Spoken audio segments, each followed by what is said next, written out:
All right, and welcome everyone to another episode of the Senpai Kohai podcast. It's your boy Trey, and newest to the garden, brought to you by Nana and Father.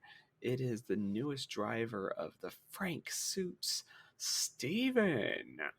Steven, what's going on with you? Clearly, I am watching Darling in the Franks for the first time ever because you are just excited about this. As a matter of fact, like I'm very. we got no chill. We're going straight into the episode with me talking about my experiences with Darling in the Franks, and I got no beef with that because I got things to say about the first 3 episodes of Darling in the There, Franks, which yeah, there's a lot in there to unpack. It starts off pretty hot and heavy, in every way. In every way. I have I just remember watching it, and I really like it. I like it a lot so far. Of course, it's Trigger, my favorite studio, and it seems to be well written and voiced as far as I can tell. But goddamn, did I just have like all night last night because like to give some background, I was extremely tired last night, and I decided that I'm going to play a game on my cell phone, just my cell phone, which, by the way, I'll talk about the game I was playing later on. But I was playing a game and I passed out face first into that motherfucker. And just like I woke up because my face was hot. And it turned out my phone was just still Melting, on. Like melting your face. The game was like working my phone out and apparently my face too, which sounds way weirder than I intended it to. But okay, we're moving on. I wake up and I say, all right, fine, I'm going to bed early. But I can't go to sleep without watching something. And my dumbass decided I'm going to start a brand new anime series that Trey has not stopped talking about since the day we met and watch it subtitled when I should be going to sleep. So I promptly watched the first 3 episodes, maybe like 3.5 episodes of Darling in the Franxx instead of going to bed early like I intended. But I gotta say, I don't ultimately regret it. Aside from the sleep deprivation, it's beautiful and the action is fantastic. But the characters are something to behold. Like the main guy. So what I expected from the main guy, Hero, I believe his name is, was not what I got. Like I got super like sad boy vibes from Hero from the get go. Like they're like he's talking about these like birds that can't fly without each other and shit like that, which I get like applies to the world that they and like the system of their mechs. But he's just like hanging around in a garden being sad, and like a naked chick appears, and he's still like sad boy vibes going on, and I'm like, dude, this is a great moment for you. It's just narratively and literally, this is a great moment for you. Yeah, just I don't know. He kind of had like what did I say in the Discord earlier? He had that early 2000s emo live journal poet vibe going on. Yeah, that's right. You tell your friends about your poetry on live journal. Yeah, I don't know. It's just it was hard because like I really want to like the main character in a series. Like that's really what sells me. And Hero's not selling it yet, but we're 3 episodes in. 02 is a hottie with a body. She has got the skills that pay the bills. I know you got a third one. You got a third one. No, I do. There's got to be a third one. Oh no, I'm not that creative. Oh man. The attributes that. Nope, that's not it. That's not it. I don't got it. The fries that'll cross your eyes, and that's what that'll. The fries that'll cross your eyes. Okay, I'll take it. That's a solid limerick, if you will. But no, I get why 02 is a huge, like she's liked a lot based off episode like 3 episodes in. I hate all the other fucking kids for the most part. The only ones I like are Goro, who has pretty much like nice guy vibes going on, and he's got to talk about 4 times. And then Miku, who's kind of like the bubbly like. Doesn't really have a care in the world kind of character. Like she reacts to the annoying, overly competitive kid that she's partnered up with, and like has a moment where she's like, "Hey, that's rude," but for the most part, she's like, "Whatever, I don't really care." Like he apologizes to her, and she's like, "Whatever, it is what it is." Like we got it worked out. That's all that matters. And I'm like, man, Miku, I get you. I like Miku. Also, I like her pink mech. Like it's badass.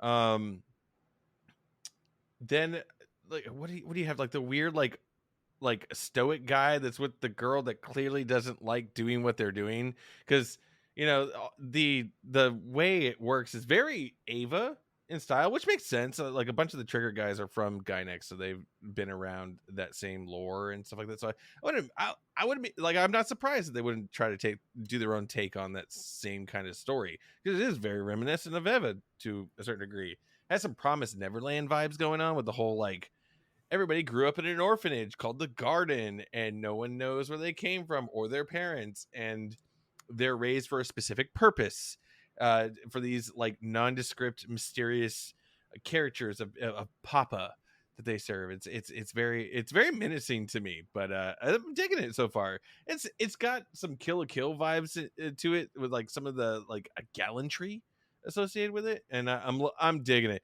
Everything I like, I'm liking the look of the show, but the characters are just really not selling it for me yet, and I hope they do. But I do like red haired handler chick Nana. She is a hottie, and Oh yeah, I'm hoping I get Misato vibes, because like Ava was a lot of things for me, but Misato is like my shining north star of I love it. I love Misato, no matter how broken and like dysfunctional she is. she was the only good thing in Ava. Hmm. Only good thing. And And that red I outfit. say that very biased because I hate Ava. As big Mm. as I am in a mix, I hate Ava. But dude, But we oh go ahead. I don't like your girl man though.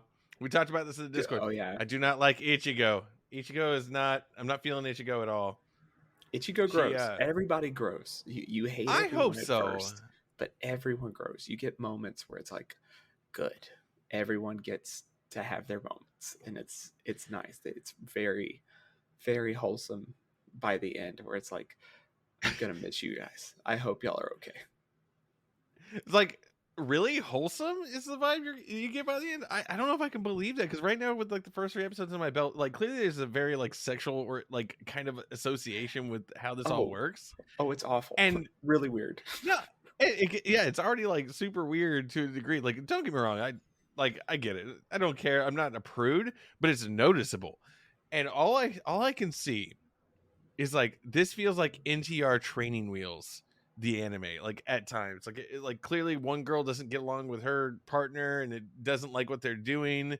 Um, and then of course it's like, oh, you're my darling, but I want you to go partner up with this other person and fight, and it feels very icky, and so Yeah. it really feels very NTR ish, and so I'm curious to see where it goes, but it's like, oof, this is a this is an interesting watch. Like I'm not saying it's bad, like in any way. Like I'm digging it, and Ichigo may annoy me at the moment, but primarily because of her clear crush on Hiro, trying to force it, and like her try hard attitude of ignoring like kind of, and nobody knows what a kiss is, so that's also super weird. um yeah, it has some weird vibes going on. Ichigo is such a try hard, and I don't know, like I just she seems so driven and such Hmm. like an assertive character. For her to not just like outright admit that she likes him is a little jarring for the character development for me. Like man, I went whole hog into the analysis right out the gate. Yeah. Wow. Yeah. Yeah. We're already 8 minutes in. I only started with the intro, and then you just kind of raw dogged it. I didn't You've expect talked that. like maybe like 45 seconds, and I'm just gonna keep talking over you, damn it. No, like I just like I felt this thing. I was awake. Like I fell asleep playing a game on my phone, but I was awake for Darling and the Franks, and then I'm here for it. Like I might have that shit done by the end of the week. It's I 24 hope episodes. I hope you do. It's very short. Me and a friend watched it at first, and I invited him over, and I was like, "Dude, I'm about to start this anime. You want to come watch it?" He's like, "Yeah, man." And I got us a couple beers, and I was like, "Yeah, man, Darling Franks. It's like a mech anime, dude. It's pretty sick." And we got it, and they got in that first position to drive the mech, Mm. and I paused it, and I went and got us another set of beers, and I was like, "I think we're gonna need more. I don't, I don't know how we're gonna get through this one." So we made a night called I Hate Anime Night, to where we kept watching Darling and the Franks because of how they kept positioning everybody. But it was good. I This is loved it. this is kind of like whenever you invite your friends over to watch High School of the Dead, and you're like, zombies and anime, this shit's gonna be tight, and then you realize how much tits and ass is in that show as you're watching it, and you're Oh like, God. oh, this is slightly uncomfortable. Who made this? Oh, it was a hentai artist. Oh, Oh, everybody's oh, pants are off. like Everybody's pants are off. that that samurai chick's in a naked apron. Like, what the hell is happening? I thought we were fighting zombies. Like, I love High School of the Dead, and it's a shame they never really got to finish it in the right way. I think the creator passed away, Oh which is sad. no. Yeah, Damn. don't quote me on that. I think that's the case, but I need to double check. It's kind of like a recovery of an MMO junkie, which got an Mhm. anime, and I really liked it, and I like what they did to kind of put a bow on it, even though the series wasn't technically done. Like the creator got really sick, and they put it on hiatus, and it's been on hiatus for a long time. I don't think she's passed away or anything like that, but I just don't think like further chapters have been made at this point. So the Wow. anime was really well done, and they put a bow on it in a good way that you could continue it if it does eventually happen. But man, like, now I'm just thinking about all the creators of like series that I love that have like passed away. Not just Kentaro Miura, but like the author of Kaze no Stigma, which is a light novel series that got an anime, and it was so damn good. And it's just a shame. There's certain stories that just won't end because the creators passed away, and ah, anyways, on that somber note, I have analyzed Darling in the Franks. I've talked about a random topic of stories that we will never see the end of. On a brighter note, we are talking about a lot of things tonight. We're gonna hit our usual, like, what are we watching? Clearly, we know what I'm watching, on what we're playing. But we're also going to be covering the main topic of Game of the Year for 2021, and in this case, we're going to be covering what we view as our Game of the Year, not just Game of the Year that was released in 2021. Though incidentally, mine is. What about you, Trey? Like, was yours released this year? No, I think mine was released before I was born. Oh shit. Ooh. uh Ooh. yeah, like I think I know what game you're talking about, and I'm pretty sure I hid a copy of it at the BX when I was a kid so I could buy it. Oh. Wow. Maybe. Like under at the PX? Yeah, so when I was a kid growing up on Air Force bases, for those that don't know, I'm a huge military brat. Like, I grew up in the military. My whole family's been in the military. I've been in the military. A BX, which is short for base exchange. He and you can tell Trey's affiliation because he said Oh. PX, which is post exchange. Ah, you got me. I didn't Yeah, I realize there got was a you. difference. I didn't realize there was a Yeah, there difference. is. There is a difference. It's the dumbest thing in the world, but it does. I grew up remembering that. But yeah, so one of the things is that they have this. Their electronic department is called the Power Zone, and Ooh. I used to I remember going to that place and getting CDs, and like I remember the actual institution of the parental advisory sticker on CDs. Like, I remember a period before that existed and after it existed, Mm. where the BX actually enforced it. Where I tried to go buy, what did I try to buy? Oh, I remember. I tried to buy the Dangerous Minds soundtrack, and they wouldn't let me buy it without my parents' permission at the time. Wow. I want that, I just mean, let they that have sink to, I in. guess. So those guys Yeah. are pretty strict. That if they don't follow the rules, that's their ass. So they care a little Yeah. bit more than just civilian stores. So Oh yeah, there's a lot more rules, and there's a lot more accountability on base. I still remember. God damn, I remember that area because we had old. Do you remember the old school PC game boxes? Like, they came in big cardboard oh boxes. yeah, those are cool. Yeah, yeah. Metal Jesus They used to have a whole rocks. bunch. Oh, go ahead. What? Oh, Metal Metal Jesus. Jesus rocks. No, no. Anything I say does not matter at this point. What did you say? So there's this retro collector on YouTube named Metal Jesus Rocks. He's a big PC game box collector, and I mean, I never had a PC. like that or anything. Mm. A lot of older stuff, if it wasn't Nintendo or PlayStation, I didn't have it. But I always appreciate it. And so sometimes he shows off those collections, and it's just always incredible to see like those things. Like, how did people get that and just use it? What was the purpose? Just insane. Yeah. Like, beyond just collector's editions that we get now, they had way more just girth and art and anything to them. You use the I don't know word if girth, girth and was the right. Yeah, that's no, it's probably a bad. accurate. It is an accurate Oh, description. No, it's an accurate description of PC games and their boxes and everything included back in the day. It was a lot of excess to a degree, but there was some value in it. Like for instance, like the original Warcraft RTS games, the lore that like World of Warcraft is built on and everything actually was included in the instruction manual. So you would get an instruction manual that was like I don't know, like 3/4 an inch thick, maybe a little bit bigger. That small Hardy had, Boy book. yeah, it really was. It really was. It was like just a really basic kind of like little mini thick book, and it included the lore that went along with the actual game. So while the game itself was just an RTS and you could kind of figure it out from basic functions, if you wanted to know about the world that they were existing in, why these like factions were fighting, you had to read the book that was included with the game. And Mm-hmm. that extended onto like Warcraft 2 and beyond. I think Diablo had similar stuff. Blizzard was really on point. It's a shame what they're going through these days, but Blizzard used to create some great games with some great lore and like really just kind of they really set the standard in the PC world for like what you need to include in your games to exist. I also remember the existence of anime in PC ROM form.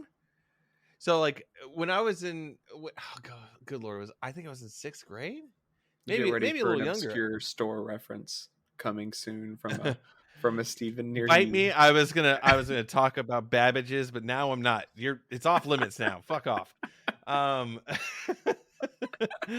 like I'm gonna name them all, but I was even gonna drop a Walden Books on you, but you don't get it anymore. None for No, you. no one does. It's probably shut down Nah, now. it is. It's gone. Like Borders and Barnes and Noble killed them. It doesn't matter. Anyways, um, they would release anime on like PC CD-ROMs, and you could watch it. And one of the ones they had was Dominion Take Police by was it Masamune Shiro? He like, and that was a way you could watch certain like unique things back then. It wasn't just anime. There was other stuff too.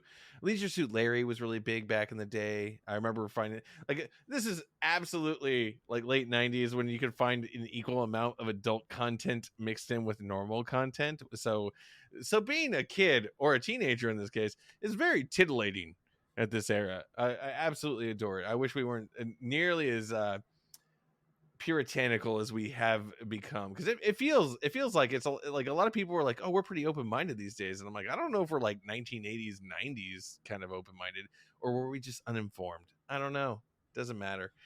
But yeah, it was a wild time, and my guess is that your game of the year is from the Wait, past, and it wait, is the one. wait, wait. What Oh, okay. what I'm I not thought going to you were reveal about it. Holy to. Okay. shit. Whew, I'm whew, not going to reveal it. No, we're getting there. I know how to play the whew. long game, my friend. Oh man, It look like you're having a conniption over there. I was like, man, No, don't raw dog my game of the year. Don't do that, no, please. no, no, no. I'm not going to do that to you, man. All right. So with that, what are you playing, my friend? I haven't played a damn thing all week at all. Oh, that's Actually, right. That's right. I Yeah, you've been I've had a busy. pretty busy week, but nothing's changed for me gaming schedule wise. I'm still in between Final Fantasy XIII and Castlevania, but I'm probably going to shelf Castlevania because the Halo Infinite campaign has came out, and me and my brother have both waited pretty long. We're both big Halo fans, so I've actually activated my Game Pass. Good I'm for you. Yes.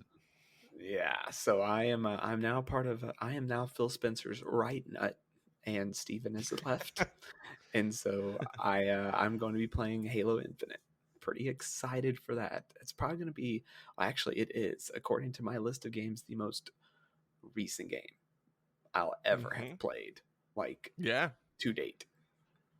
But what are you playing? That's all I got.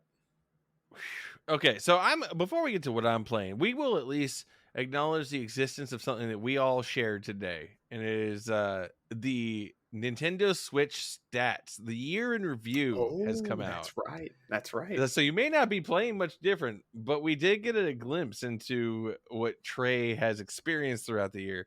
Um, and I'm gonna go ahead and spoil it. My stats were terrible, absolutely terrible. I think I only played 48 games this year. I only put 152 hours in, according to the stats. For those that don't know, there is Nintendo at the end of the year. If you're a Switch user, will send out a year in review kind of email that has a cool little infographic that shows you like the top 3 games that you spent the most time playing this year, and they'll also show you your top 3 games that you played last year and how much time you spent playing that. It'll tell you how many games you played in total throughout 2021, and it's just like a fun little infographic, and kind of like what is it, Spotify's year in review, and Like, I yeah, think Nintendo Wrapped and everything. Like, yeah, just a how you did and how you did with everything. yeah. And so mine is terrible, primarily because I didn't learn how to actually get back into video gaming and finishing games until I took on that terrible bet with Nathan and Trey, and actually managed to finish my first book club game of Fire Emblem Three Houses. After that, I definitely turned in some time. I think I think we talked about it on the podcast a little bit, but I put in some time on Super Smash Brothers with the boys. That ended up being in my top 3. And then what the heck? What was the other one? Oh Lord, I'll have to check it while you're telling me about I yours. think it was Tell Animal us your Crossing. stats. No, it was not. Don't you dare! You're the one with It the was the 110 hours in Forager. Animal Crossing. Your last Oh one was yeah, the Forager. Forager. So for me, I spent, what was it, 304 hours, which was really disappointing. I'd spent 593 last year, but I'd played some Jeez. big games last year on the Switch, so it's understandable. Seeing as how like 2 of the games were 100-hour games last year. Um, I'm only gonna give my top 2 because the other one is my game of the year. One of them is Fire Emblem Three Houses. Spent 52 hours on Mm-hmm. that, and the other one was No More Heroes. I spent 27 hours on that, which Wow. surprised me. I didn't realize I spent so much time in it, but that's really disappointing. I definitely thought I would have spent more time in other games, but I guess I played a lot of indie games on my Switch Mm-hmm. and just not many long games. Um, but compared to last year, so my wife was playing my Switch and she racked up 110 hours in Animal Crossing. So that definitely boosted my game time. Yeah, And which the boys will never let you live down. no, Absolutely not. I hate Animal Crossing, so I can't do that. It's so And funny. I put 98 hours in Xenoblade Chronicles the year before and 80 hours in Tokyo Mirage Sessions Sharp FE Encore, um, which I think I'm going to play again because god damn, that was good. But yeah, that I definitely had some bangers the year before. Um, but I don't know, just not a lot of big Anytime you get ones. into those, anytime you get into those like long-winded RPGs, like you boost your gameplay time. The Oh yeah. reality is, I had 152 hours right Hmm. into my like overall playtime for the year, which is it's pretty low. It's pretty low. Like that's pretty low for me in general. Like I mean, I think the previous year I did like 297. Um, Clearly this was a rough year. Either that or I just watched a lot more anime. Can't really tell which one. Or read a lot of manga. Let's be real. I read a lot of manga. I have talked That's about probably manga it. at length throughout the year with the boys, and shout out to my boy Will for giving me some great suggestions of manga this last week, which I will talk about here in a bit. But 60 of those hours of 152 was Fire Emblem Three Houses. And I feel like I rushed that game. Like there's multiple paths through the story. There's a lot more grinding you can do, and I think I only like grinded levels for probably about 3 or 4 battles, and that's it. Like other than that, I just played the game, Mhm. and that's wild to me. Is like that because I know like Jack and Daryl have both put in like 120 140 hours into that game, and Oh, they they've just also done multiple paths too. They're yeah, fair they're a point. little further along. This was both of our first time playing the games. So we only got the first 16, but next time we can add on to that. Absolutely. Forager was a great one-off experience from an indie studio. It's basically like, what if you made it extremely simple and sped up all the gathering and crafting stuff in a game, and then like this is a thing that you can do unlocks pretty quick.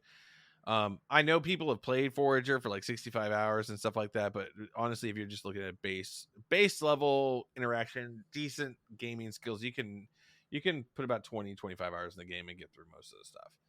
Hmm. Super Smash is just like fun with friends. But yeah, my Switch I guess recap was pretty straightforward and understandable. Next year I'm planning to get more in. I'm gonna do more. I'm gonna finish more. I got that Tokyo Mirage Sessions behind me. I got the World Ends with You final remix. I got the Neo, the World Ends with You like part 2. That's actually not the name of it. It's like half the name of it. I'm just making up versions of it. Doesn't matter. What else do I have? I got Xenoblade Chronicles Definitive Edition to finish. I'm only on like I got past like the second area. I'm still way far from the end of this game. You haven't got anywhere. Just start over. You just might No. as well start over. You're gonna have No, to. I You're gonna have refuse. forgotten how everything goes. No, there's a like a story summary and shit. It's how I it put 40 hours plays. into the game already. Oh, the main big story. Okay, okay, I got you. Yeah, like I put 40 hours in that game doing like side quests and monster hunts and shit like that already. And I had like the main story is like really where I need to live, and I got that down. I know where I'm at on that one. Um, but what is it? Xenoblade Chronicles 2. I haven't even played that. I've owned that longer than Xenoblade Chronicles Definitive Edition, which is just embarrassing at this point. No, that's what I So need to yeah, get to as well. I have a lot to work through. That's just the icing on the cake. That's not even the moist insides of the cake. Don't make that face. The word moist applies to cake. Yeah, it does, but it doesn't apply to playing your games. Fair enough. Fair enough. Okay. And all right. So with that said, we've wrapped up the Switch stats and we're kind of moving on to what I've been playing, which is honestly a whole lot of nothing as well. It's been a tight week. It's the holiday season, lots of shopping to do, lots of decorations. I did start up the Halo Infinite campaign. I'm not going to spoil it for anybody because it's great so far. Ye- And yeah, you didn't know I did that? No, I didn't know you were playing Halo. Bro, That's okay. So real quick before we're gonna get to the game of the year. Like we're just gonna skip up. I've talked about my anime I'm watching, and you've been busy, so you probably haven't been watching any anime. I'm But almost done with whatever. God of High School, but really that's it. I'm still watching that. Okay. But Halo. All right. So you're playing Halo. Yes. This started out by joining the Halo Infinite multiplayer beta, I guess, like before the campaign was released. You joined the Um, beta? We didn't talk about it. no, I've been holding off on it. I What? want to save it for a surprise. What? Surprise. No, that, Look, color me surprised. color you surprised. You should be surprised because the last time I played a Halo game, I played Halo Combat Evolved multiplayer on a CRT TV with classic Xbox controllers with a piece of cardboard literally taped in the center of a CRT TV so no one could screen watch. I That's the last time I played a Halo. I'm disgusted, but I'm glad you had a good time. Because I understand how screen watching is bad. I get it. Look, that was a different time, and you were just like into diapers, man. You don't even remember. I remember getting into trouble.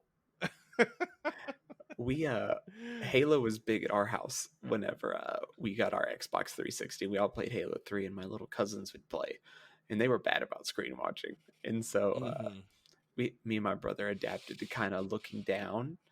So we would memorize the map and just kind of look down and just kind of get it to where, okay, I know where we're at. All right, come meet me over here. Yeah. And so we would just look down and then just kind of go where we're going. And it was fun. It was But a different time. I worked at a miniature golf course at the time, and I made some friends in the city I was living in while I was going to college, and like that's how we hung out. We hung out. Like I found a friend that loved anime and video games, and I found a couple other guys that were in the same thing that were in my class, and we all met up, and it was like we would play Halo in this dingy room with like this old school CRT TV, and two of these guys were some screen watching bitches. So we had to put up the cardboard piece so they couldn't do that shit on Team Slayer. I'm just like, it was unacceptable to be that shitty. So that's what we had to do. It's like every time I tell that story, people are like, really? Cardboard? Like there was another choice. There was no Xbox Live. There, like when you got together and played a multiplayer game, you were all in the same room looking at the same fucking screen. GoldenEye applied too. yeah, yeah. It's so wild, but yeah, no. So I played multiplayer Halo for the first time in probably close to 20 years. I think they just 20 celebrated years. 20 or Yes, 25, I think, anniversary. absolutely. Man, that's good stuff. That's good stuff. Man, numbers make me feel terrible. Numbers can hurt. Never do the math. Never do the math. Like if that's the rule, that is the rule in life. Don't ever do the math. But yeah, no. So I joined in. I absolutely tanked. I was horrible, and I got murdered every time I thought I was doing okay. But then the campaign was released, and I was very happy with what I experienced so far, and I'm going to continue to experience some more. Anyways, that's pretty much the extent of my journey so far. Without further ado, we're going to get into the meat and potatoes. Trey, I'm going to let you start with your game of 2021. My game of 2021. Now, I had quite a few games. I think I've even beaten more games than I watched anime. But as I went back and looked at it, this was a year that I had played quite a few of my 3DS games. And so I guess that's why I had so less of Switch games, I guess. And a couple PS4 games are on here too. So that's kind of what it was. I wasn't quite all on my Switch and PC yet. But Yeah, because you were putting the PS4 to bed, weren't you? yeah, I was getting ready to wrap that up. I was getting done with my my PC or my PS4. And yeah, so just kind of wrapping up these other systems so that I could finally stay down to my Switch and my PC. I kind of wanted to keep just to these two systems. And I'm finally starting to see that. I'm excited to see what I kind of play next year. But right now, for my game of the year, it's going to be Final Fantasy VII. I fucking knew it. I knew it. It was a close tie between Final Fantasy VII, Persona 5 Royal, Hollow Knight, and BioShock. I had a really hard time choosing between those guys, but Final Fantasy VII was so good. Like it slapped on the story, the music, the simple gameplay. Like I the only thing I could really complain about was the ATV. That's just kind of something I always hate. Um Apart from that, I thought it was way more manageable than Persona 5. It was a little bit more in depth than BioShock, and it was a lot less frustrating than Hollow Knight. And I was like, well, I guess with all that, it's gotta be Final Fantasy VII out of all of these ones. So do you feel like Persona 5 really kind of stepped out by being so many systems and so complicated that it really kind of turned you away? Like not that it was bad, it just was a lot. Yeah, no, it's amazing. I loved Persona 5, but it was cumbersome with what Mm-hmm. it brought to the table and what you had to manage and what you had to accept that you couldn't do. That is still kind of a hurtful thing that you have to go back and put in another 100 hours to where you can get the rest of this game. I mean, Yeah. and that's if you I, even speed run it to where you can get the different endings or the other royal content to get whoever you want to be with. And that's, I don't know, that's it's a lot to think about, a lot to handle. yeah, I found my in my experience of Persona 5, which I'm still playing, by the way. Um, it is a lot. So there is an entire mechanic in that game that I still can't really seem to figure out how to do or actually utilize. Like there's a gift giving mechanic in there that helps with like your social ranks and like kind of like how you get to know people. And Hmm. I have tons of gifts. I have no idea how to give them to people. But that's the I thing is like didn't give any.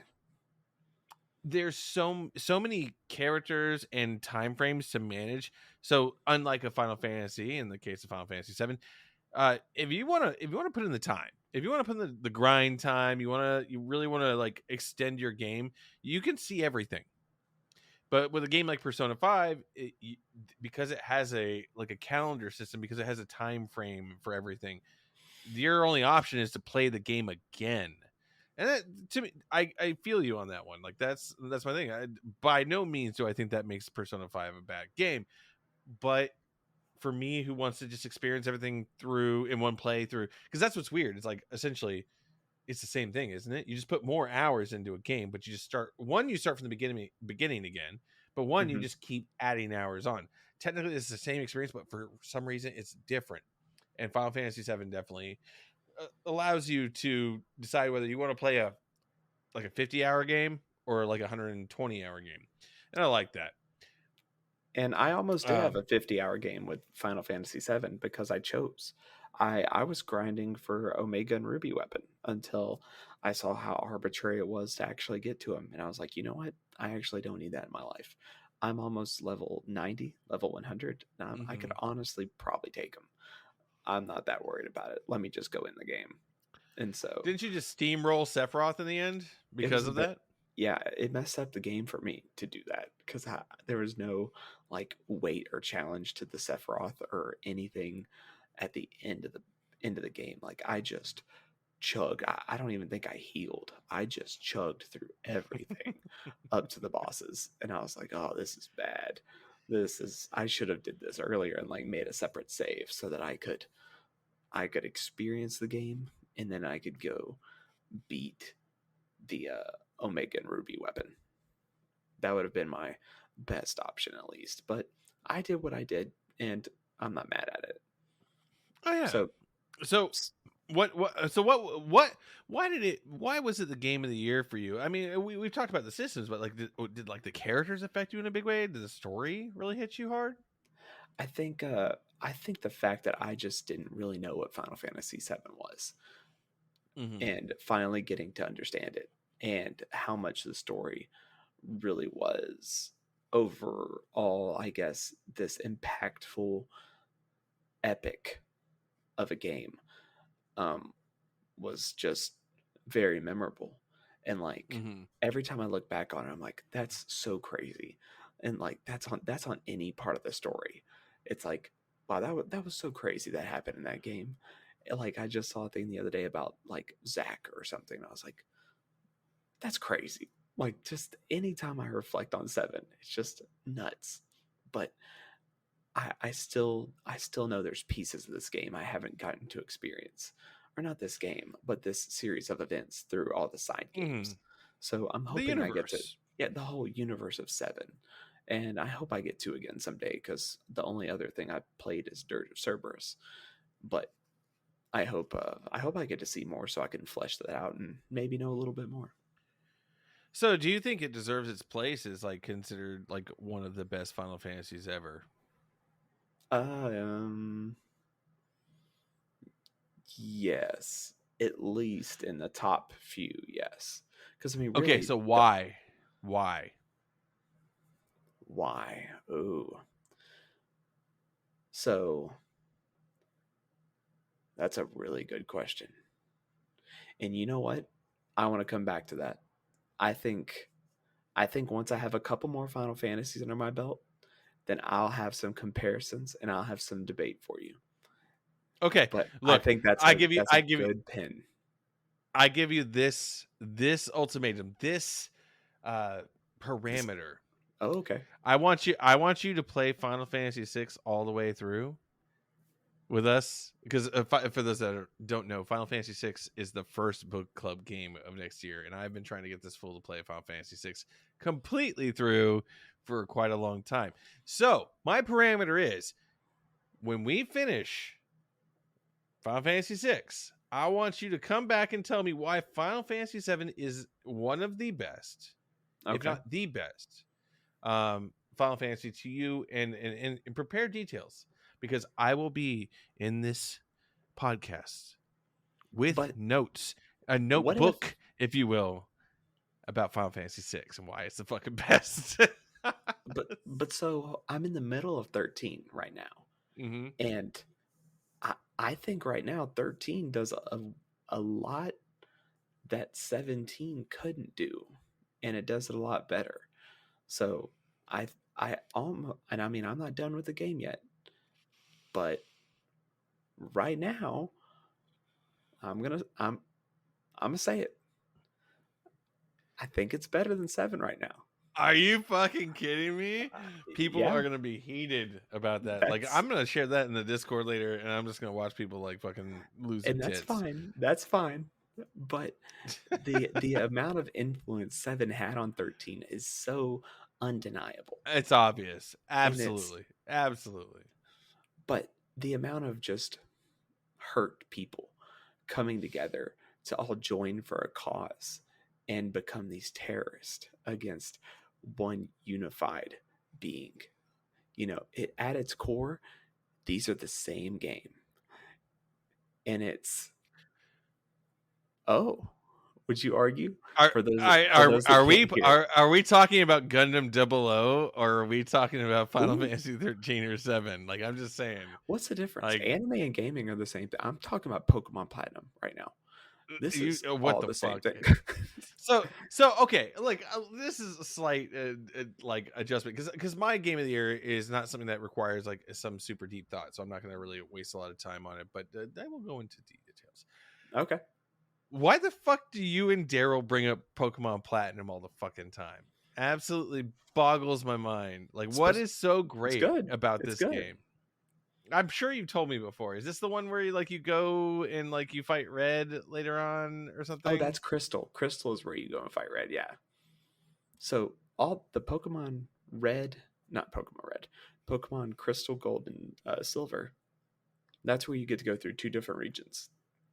You get Mm-hmm. 16 badges instead of 8, and you fight Red, who is the embodiment of Ash, and he has like Pikachu and Charizard, Blastoise, Venusaur, Snorlax, and oh man, The fact that you Pikachu remember that 5. much isn't that's impressive. Oh. I'm missing one. Oh man, Pikachu, Snorlax, the starters. Oh wow, who is it? Is it Dragonite? No, he didn't have a Dragonite. It would have been dope if he did, but that's not canon to the story. Yeah. It would have been a. I'll look it up later. I streamed this. I streamed doing this with a Totodile. With a Totodile. I don't know why I can't Your remember. Nuzlocks are pretty fucking amazing, I won't lie. But so yeah, why Pokemon Platinum? Like, what is special about Pokemon Platinum? Like, Crystal. I get that It's one. I Crystal. get Crystal. Okay, like, well, because I've heard Daryl drop Platinum before, so I just checking. So Platinum has this shadow world aspect that's pretty cool, that you get to travel to and fight the ultimate legendary of the Sinnoh world, and it's a really cool thing. I didn't actually get to play Platinum. I played Crystal. Me and Daryl talk about Crystal a lot. But there's just a lot of nostalgia there. But I mean, if you play Crystal and you're a big fan of Pokemon, you can appreciate having to go through the first region. It's like, oh, hey, why don't you go ahead and go to the original region too? Go get those gym badges. and then go fight Ash, huh? You like that? We always come back to this shit. We always come back to this shit. It's I'm gonna have to play it at some point. You But got to. without further ado, we're gonna get into my 2021 game of the year. Can you guess what it is? No, because you just threw me off Really? with Pokemon. Yeah. What? Well, So is it the Hollow game was Knight? released this year. No, no, no. Like Hollow Knight's. Like, look, it was a tough call between this game and Hollow Knight because Hollow Knight is absolutely right up there, just hand in hand with it. Like they would be the couple. They would be the prom king and the prom queen, holding hands, getting flowers thrown at them, wearing mums and shit like that. But we talked about Hollow Knight. We talked about how much I love that game. But my game of the year is something Ryza. else entirely. No, No? no. Come on, think of. Look, I'm gonna give you a hint. Is Will makes me mad about it all the fucking time. No, I must be missing this. Yeah, you're really not in the bubble of like the group that like actually participates in this. But my game of the year 2021 is Guilty Gear Strive. Ah, yeah, Like I yeah. can just hear the bones creaking in your body. Uh Lame. no, not lame, nothing. Okay, so listen,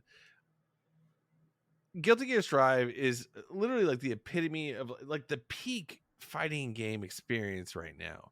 You can see that in the vibe that like King of Fighters is giving off and it coming up into its release. You can see it in the new game DNF Duel, Dungeon and Fighter Duel. It's literally built in the same system. But this is like such a great game built from the ground up for being extremely approachable for new players, but also so complex that experienced players can make it something, just take it to the next level. But I think for me, one of the biggest reasons why it's my game of the year is it's allowed me to be extremely social with our group of friends and really reintroduce me to online gameplay that can be fun. I've joked about it, but it is absolutely true about how much certain types of games and certain experiences have turned me off from playing online with other people.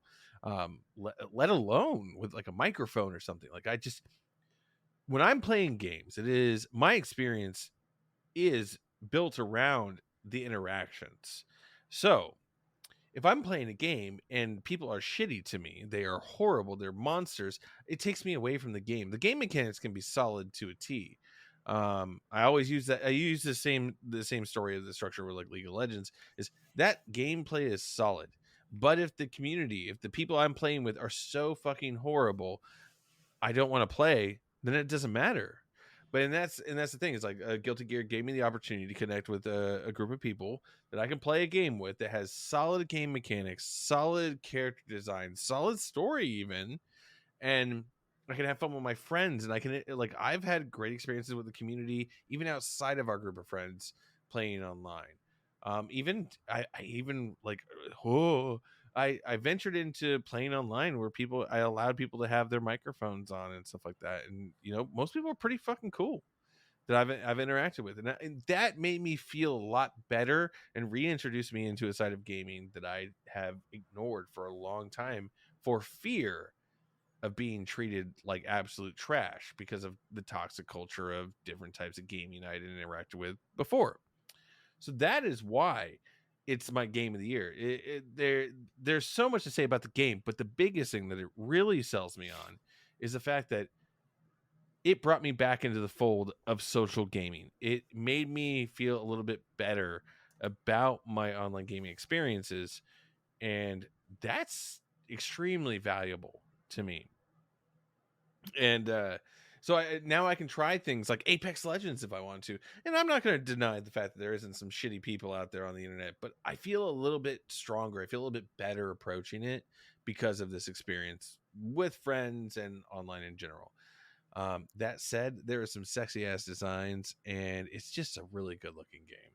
I bought it full price, $60 out the gate. You can probably get it for less now, but I even bought the DLC. I got the extra characters, I got the extra colors. Doesn't matter. I'm all in on it.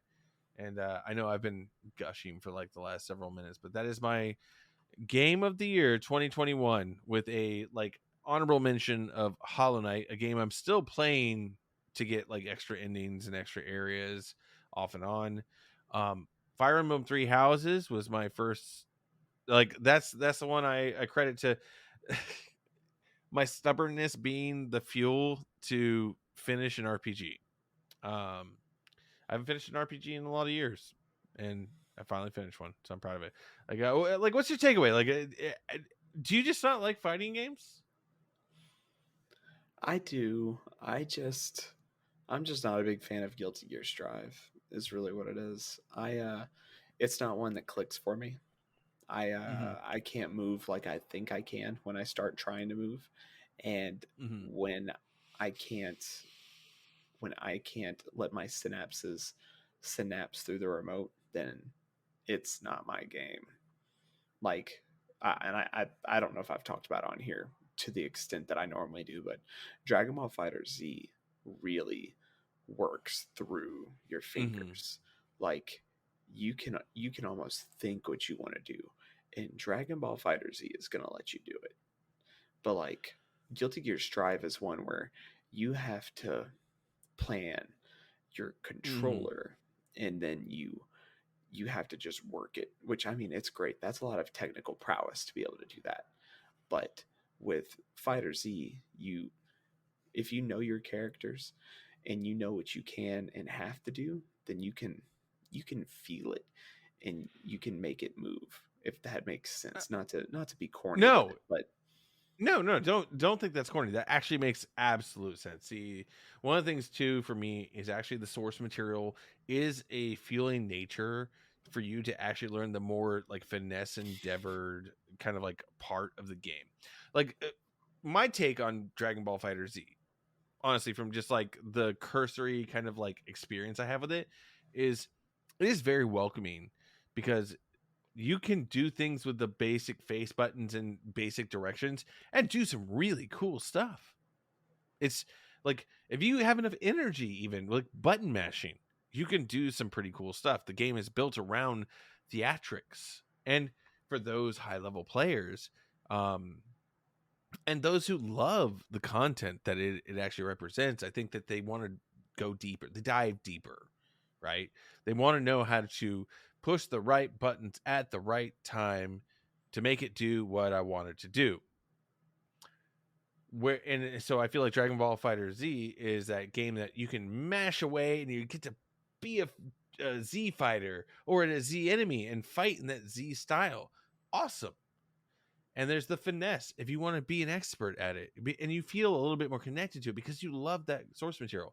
For me, Guilty Gear is a little bit more finesse to a T. Like I don't feel in a big way that Guilty Gear really rewards mashing per se. And I think that really that kind of very technical finesse, while it is a lot more welcoming than it used to be in the old days from like old school Guilty Gear, um, it's still fairly challenging. Like you still have to put a little work in. And by the way, don't take my assessment of Dragon Ball Fighter Z as thinking it as a lesser game.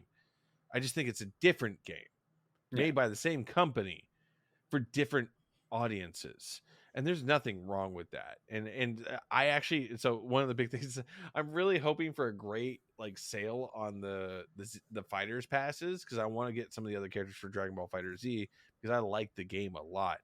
um I just need to really talk everybody into playing it again because everybody's like all like either Smash or Guilty right now. We Yeah. need to we need to fold in like a delicious, like a wonderful fluffy pancake mix. We need to fold in Dragon Ball Fighter Z because I'd be into it. Like I got video footage of Trey putting the hurt on some people on Fighter It's a Z blast. at the I got into gathering. it. Yeah.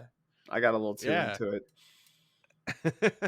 But I I had a bet on me as well, like Steven had on him, that I couldn't win a final fight. So my main character is Frieza, and I always save my Frieza for last. I like to finish with my Frieza, You but do. Frieza is always a gamble to finish with because you can normally get a special finish with Frieza if you kill him. And our buddy Nathan was playing with me and said he was gonna get a special finish, and I couldn't let that happen. So it was pretty tense trying to ensure that There's some couldn't that happen. was a tense battle. We might fuck around and post a slightly fun edited version of that video, and you can listen to us in like a public venue with our friends, just halfway talking shit, admiring, sort of experiencing Trey somehow surviving, because it was close. That was a tense battle. That was a Oh tense yeah, battle, I'll give you God, it that. was Yeah. rough. I don't know So how much Steven, Nathan will appreciate it. he may not. So what was your worst game of 2021? Oh, oh, mm, my worst game of 2021. So I'll give you some time to think on it. Yeah, I you can go need ahead to, and lead because us I in. lead us Uh, in. Please my save me. my worst one was Metal Max Xeno. I don't know if we've talked about it on here or not, but it was a PSP game or a PS Vita game that got put on the PlayStation, and I played it overseas, and it was one that I really enjoyed for its fast combat. It's it's dungeon crawling, I guess, Mhm. and it's tanks. You could really customize some tanks, but I mean, it was real simple anime aesthetics. The only thing was that it was hella grindy for no reason. They would just have random difficulty spikes, and I mean that's fine. It's a portable game. You're supposed to be able to just turn it on and grind and turn it back off. But um, this was my second time to beat it or to try and beat it. So the first time and the second time I got to the same part. I only did it a second time because I thought I'd matured a little bit more and could do it this time. But I did, or I got to the part. I fought every fight I got in. I grinded when I needed to. I did and collected everything. I think I got trophies for opening every chest. And I finally got to the final boss. And that motherfucker was so high leveled that when he knocked out my final end game characters at 40 hours, I had only done less than 10% damage. Mm-mm. And I was like, absolutely not. This game was not that good.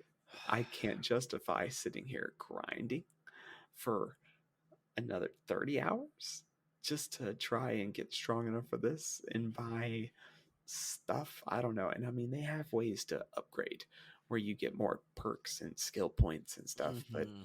you have to normally find stuff that unlock that. Nah, I found everything. I done everything. I made sure I did, and I still wasn't strong enough. And I was like, this is ridiculous, and I was upset because I'd wasted all that time. Oh, But I can feel that. it was what it was. But I think they actually released a version of it for the Switch, and I I don't recommend it unless you just want something to grind in your spare time. And I don't see this being a fun grind. Like grinding in Dragon Quest XI was fun. You had 8 different characters. You had all these different skills and stuff to work on and improve, and your skills sphere trees were incredible. All kinds of stuff to unlock. But these guys are not. And it's not to mention real quirky, awkward harem dialogue and this one weird creepy dude and that tried to obsess over one girl. It was weird. It was a weird game all over. That sounds like weird anime shit. So So what about you, Steven? You got your game, or do you need me to? I can rant about another no, one. I got it. I got Okay. it. I went through my Switch, and I went through another list of my games, and I found the one, and you know, I mean, it's not too surprising, but this one is it's rough for It, me to admit. because I love Fire Emblem, but Fire Emblem Warriors was the worst thing I Oh, touched this it's year. Like, awful. it's look okay. So with a little bit of grain of salt here, like it's warrior games, so there's always like a hack and slash and things like that. But there are warrior games that are fantastic. The Hyrule Warrior genre game is great. Mhm. Warriors Orochi is for the most part pretty damn good. I've played Gundam. What is it? Gundam Dynasty Warriors. I have played Sengoku Basara. I've played a lot of these types of games that are quality, or at least just the right level of just addictive gameplay and fun charm.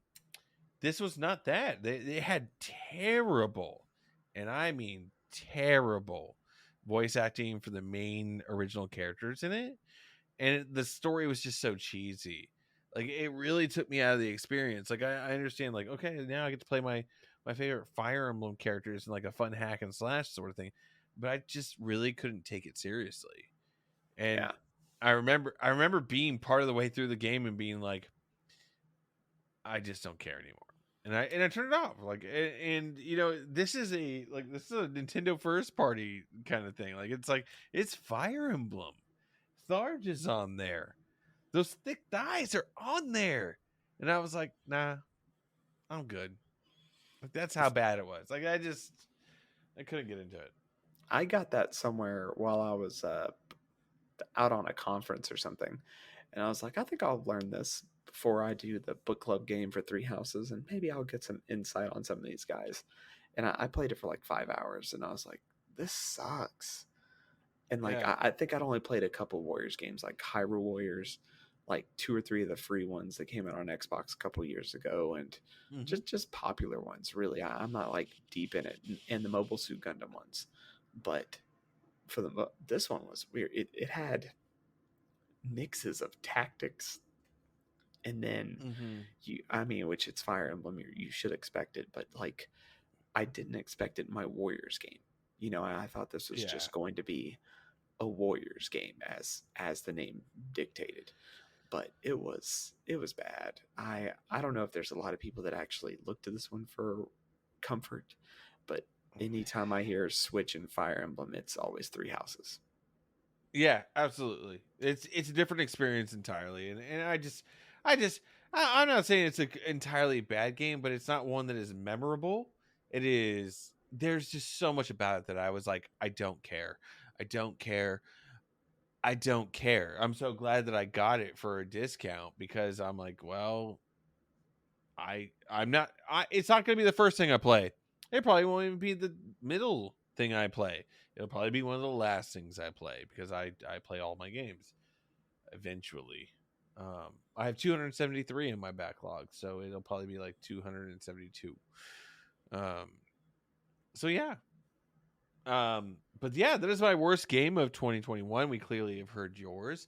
Are you ready to be put to bed, Trey? Is it Con- time to tuck you in? constantly. Let's see. With that, before we go, we are looking at new ways for doing some social media interaction. Check out a couple of the posts we're making on Twitter at Sinco Podcast. Let me know if you like them. If not, let me know if you don't. Uh, just a feedback. That'd be cool. Yeah. Uh, I mean, let's be real. We're trying new things with graphical design. We're looking at ways to interact with fans and even do some things like streaming, maybe video content. There's definitely a couple things coming down the line. They're long term, so like don't worry about it showing up soon. But we want to be bigger and better for you guys, and we're looking forward to doing more of it. Absolutely. And let me see. I'm trying to think of what else I have. I feel like I have so many updates. I have so much. But right around the corner is the new year. The new year is going to be the best time for the updates. A new year, a new us. So I will hold off for now. I will go ahead and get in the bed. What else do you have to say? Look, I've loved doing this throughout the year. We're really creeping up on some pretty good episodes in the near future. So for those of you that have been listening to us for a long time now or regularly listen to us, thank you so much. We appreciate the support. We're going to be, out there trying to expand, and just stick with us. So we're having fun, and that's the biggest thing. And we hope you're having fun too. Check us out on Twitter, all your podcast places, maybe even YouTube. We love you guys, and have a great night. Thank you. Bye.